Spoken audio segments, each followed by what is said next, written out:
महादेव के इस महायज्ञ के अंदर उपस्थित हैं। एक तरफ भगवान शंकर का अभिषेक, दूसरे तरफ शिव महापुराण का पारायण, तीसरे तरफ यज्ञ और चौथे तरफ महाराज हरिनाम संकीर्तन।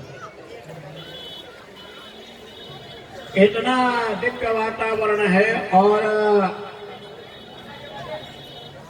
इस वातावरण के अंदर जिस भूमि पर आप विराजमान हैं वह 24 यज्ञों के द्वारा तपः पूत महात्माओं ब्राह्मणों के द्वारा पवित्र की हुई पावन धरती है।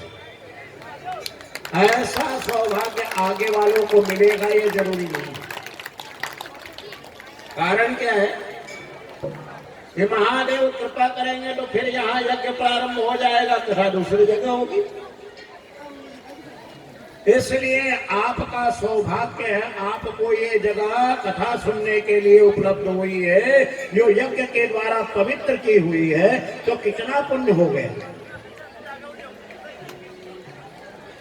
एक एक के पास महाराज अनगिनत पुण्य अर्जित आती है, लेकिन उस पुण्य को बचा करके रखना है कि घर जा करके भी महादेव का स्मरण करना है, पंडित जी महाराज की फोटो लगानी है और भोग भी देना है। समझ में आया? हाँ, समझ में आया तो ताली बजा करके। अच्छा, आज ये बताओ, मैं सबसे पूछना चाहूंगा कि ढोरा की ढाणी पर आप आते हो, कितने घर के अंदर रेवती रमन महाराज का चित्र है? हाथ खड़ा करके बताओ, हाथ खड़ा करके बताओ, पता चलेगा मुझे। बहुत अच्छा घर है, लेकिन जिन लोगों के यहाँ नहीं है उनके भवन में भी रेवती रमन महाराज जी का चित्र होना चाहिए, ठीक है ना? और यहाँ हमारे मास्टर जी बैठे हैं, मास्टर जी के पास उपलब्ध होगा भरपूर मात्रा में। आप सबको और ले जा करके केवल घर में लगाना नहीं, लगा करके और रोज धूप दीप दिखा करके और भोग देना है, प्रणाम करना है। आप अपने चित्त में ऐसे योगी को धारण करोगे तो आपकी कोई भी ऐसी कामना नहीं जो पूर्ण न हो सके। गुरु रेवती रमन महाराज हर हर। आज कैलाश जी के पिताजी ने हमको बड़ी पुरानी कथा सारी बताई। ये महाराज कैसे कैसे कैसे कैसे यहाँ महात्मा आए, कैसे कैसे महाराज जी ने तप किया, कैसे माता जी ने तप किया और कैसे इस स्थान का उत्कर्ष हुआ। आज जो हम रौनक देख रहे हैं ये रेवती रमन महाराज की ही तपस्या का फल है महाराज। नहीं तो इस बियाबान रेगिस्तान के अंदर इतने दूर महाराज गांव छोड़ छोड़ करके पैदल माताएं आ रही हैं। ये किसके तप का प्रभाव है? ये उन्हीं महापुरुषों के तप का प्रभाव है, यज्ञ भगवान का प्रभाव है, महादेव का प्रभाव है, किसी व्यक्ति का प्रभाव नहीं है। कल हम रहेंगे कि नहीं रहेंगे, कल कोई रहेगा कि नहीं रहेगा, लेकिन रेवती रमन महाराज का जस सारी दुनिया में फैलता जाएगा।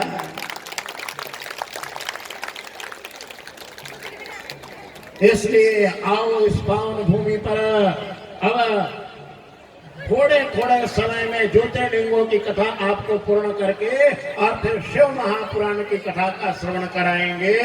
अब 3 ज्योतिर्लिंगों की कथा मैंने कल बतला दी।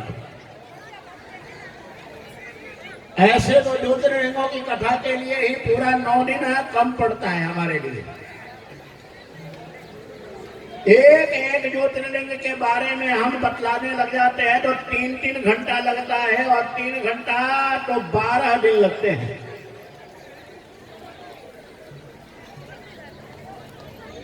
लेकिन यहाँ 10-10 मिनट ही मिलेगा, 12 मिनट मिल जाए बड़ा मुश्किल है। कल आपने आपने 3 ज्योतिर्लिंगों की कथा सुनी। सौराष्ट्र सोमनाथम च श्रीशैले मल्लिकार्जुनम उज्जैन्याम महाकालम। और इसके बाद जो चौथा ज्योतिर्लिंग है वह कौन है? तो कहा ओंकारम अमरेश्वरम। ओंकारेश्वर में भगवान एक लिंग के रूप में विराजमान नहीं है, वहां भगवान 2 रूपों में है। एक तरफ ओंकारेश्वर है, दूसरे तरफ अमलेश्वर है। एक बार विंध्य पर्वत के यहाँ महाराज नारद जी आए, और नारद जी तो जहां जाते हैं महाराज आपको पता है कुछ ना कुछ आग लगाते जरूर है। नारद जी की बड़ी स्वागत सत्कार महाराज, पूजा पाठ और खान पान अच्छा विंध्य ने किया, विंध्य पर्वत ने, विंध्याचल ने, और गुरु जी भी बना लिया। नारद जी ने कहा देख तू मेरा चेला हो गया, मेरी बात मानेगा ना? बोले हाँ मानूंगा। बोले मैं चाहता हूं कि तेरा यश भी वैसा ही फैले जैसे मेरू पर्वत का फैला हुआ है। मेरू पर्वत का सारी दुनिया में यश है, लेकिन तेरा यश कहीं पर सुना जाता नहीं। ऐसा आग लगा करके और नारद जी वहां से चल पड़े। अब विंध्य पर्वत के मन में आ गया, अरे मैं ऐसा तप करूं, ऐसा तप करूं कि मेरी महिमा भी हिमालय और मेरू की तरह फैल जाए। लेकिन तभी फैल सकता है जब मेरे ऊपर महादेव का अवतरण हो। हिमालय की महिमा इसलिए है कि उस पर कैलाश, और कैलाश के कारण हिमालय की बड़ा उत्कर्ष है, बड़ी महिमा है, इसलिए मैं वैसा ही तप करूंगा। अब महाराज तप करता रहा, लेकिन इधर जल्दी सुनवाई तो होती नहीं बाबा जी की। एक दिन फिर नारद जी बोले बेटा केवल तप से काम नहीं होगा, कुछ ना अपनी जादूगरी दिखा, कुछ अपना चमत्कार दिखा। क्योंकि दुनिया किसको नमस्कार करती है? चमत्कार को नमस्कार। अभी कोई बाबा आ जाए ना, अब भभूत निकालने लग जाए तो सब तरह से भागता होगा, सब ना तरह से बोले बाबा आया है, चमत्कारी बाबा आया है। वो झूठ मूठ निकालता हो बात अलग है, क्योंकि ये जितने चमत्कार दिखाने वाले होते हैं ना, इसमें से 99% महाराज झूठे और ठग होते हैं। महात्मा कभी चमत्कार नहीं दिखाते हैं, चमत्कार अपने आप हो जाता है। अब महाराज नारद जी ने विंध्य के कान में कुछ बात कह दी। विंध्य ने कहा ऐसा? बोले हाँ। अब विंध्य ने अपना आकार बढ़ाया, और आकार बढ़ा करके उसने सूर्य के मार्ग को रोक दिया। दिन और रात का विभाग भगवान सूर्य के कारण होता है। अब इधर व्यवधान पड़ गया, देवता त्रस्त हो गए, और देवता भागे हुए भगवान शंकर के पास गए। भगवान शंकर ने कहा मैं जानता हूँ वो चाहता क्या है। वो चाहता है कि मैं वहां रहूं कैलाश की तरह, लेकिन ये संभव नहीं है। फिर भी उसकी शर्त तो पूरी करनी पड़ेगी। तो उसकी तपस्या से प्रसन्न होकर के महादेव वहां प्रकट हुए। महादेव जब वहां प्रकट हुए तब विंध्य पर्वत ने कहा महाराज आपको नित्य यहाँ निवास करना है। भगवान शंकर ने कहा कोई बात नहीं विंध्य पर्वत, तेरी महिमा भी हिमालय के जैसी होगी, मेरू के जैसी होगी। तेरे पर्वत पर मैं 2 विभाग में रहूंगा। एक तरफ नदी के पार ओंकारेश्वर और नदी के दूसरे पार अमलेश्वर, और वहीं पर भगवान शंकर ओंकार ब्रह्म के रूप में स्थापित हो गए, ज्योतिर्लिंग के रूप में स्थापित हो गए। बड़ा ओंकारेश्वर महादेव हर। अभी केवल संक्षेपण कर रहा हूं। जो अमल हो जाता है बिल्कुल मल से रहित, अज्ञान से रहित, वही एकमात्र ओंकार ब्रह्म को पहचान सकता है। इसलिए भगवान ने वहां 2 रूप धारण किया। अब ओंकारेश्वर के बाद किसका नंबर आता है? परण्याम वैद्यनाथम च, परणी में वैद्यनाथ।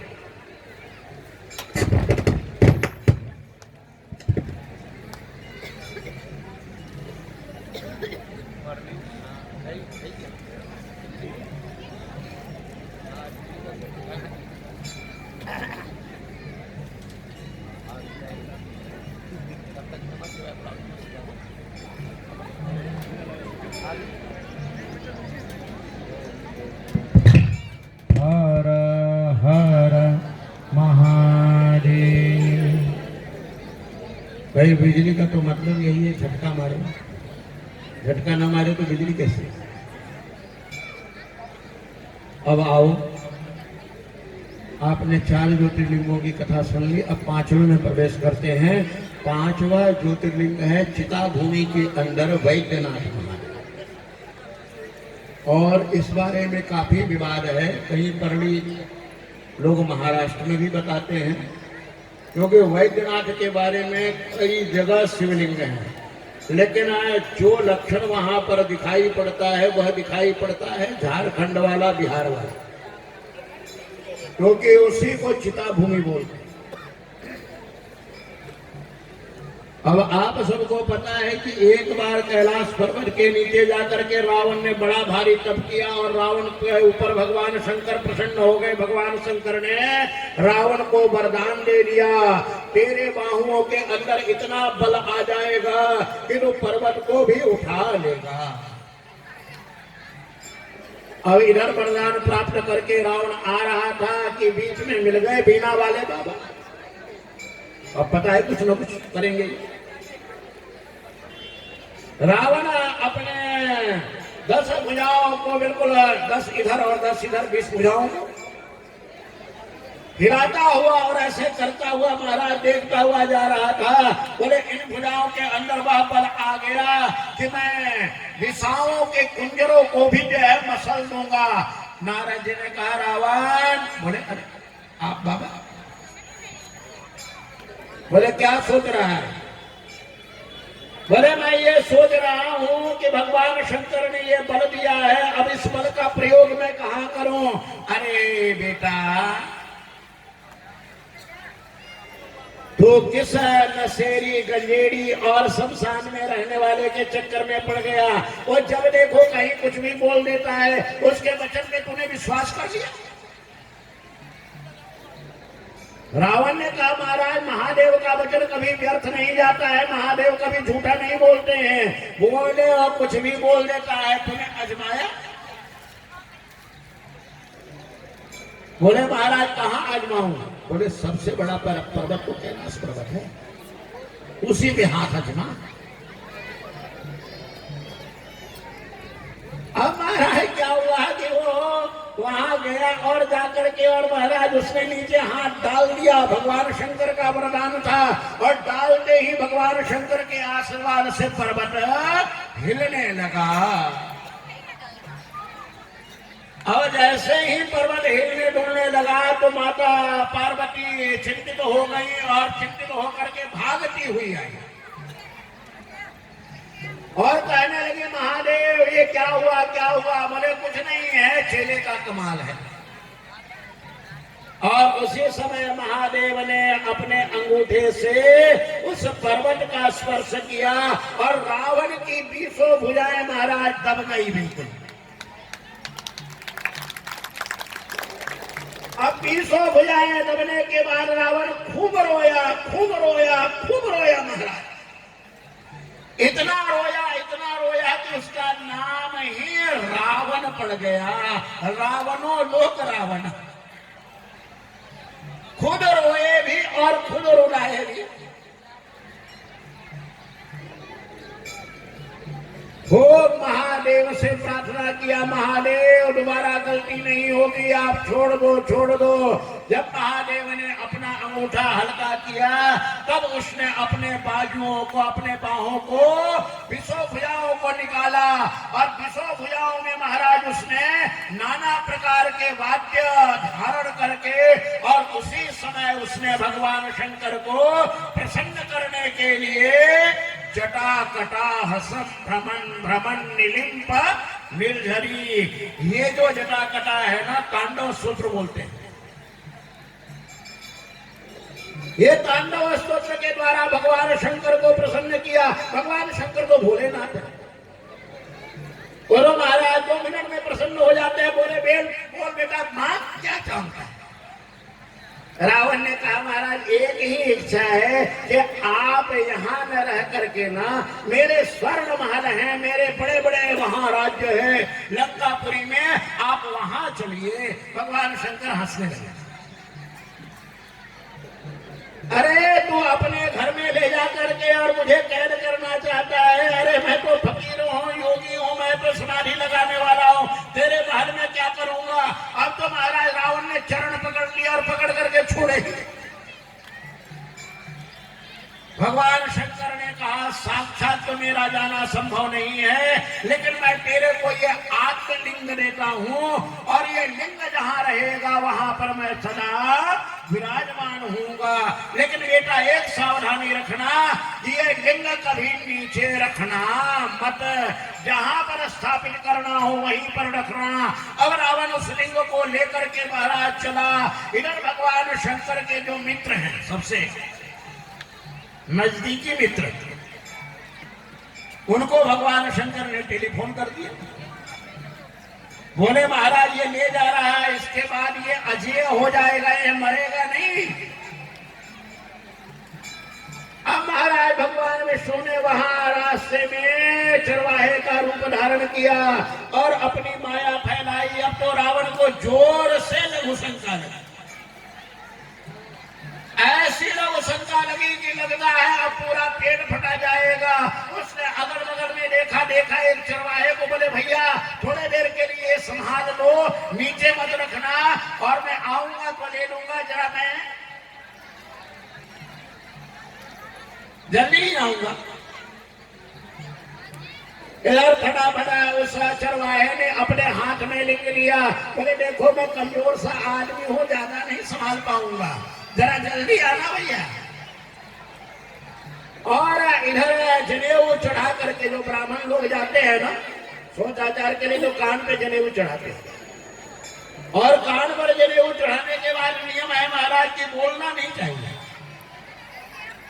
जब तक आप पवित्र न हो जाएं, जब तक आप जल के द्वारा पवित्र न हो जाएं। अब जो रावण महाराज बैठा लोग शंका करने के लिए, तो वहां से तो पूरा नलका खुल गया।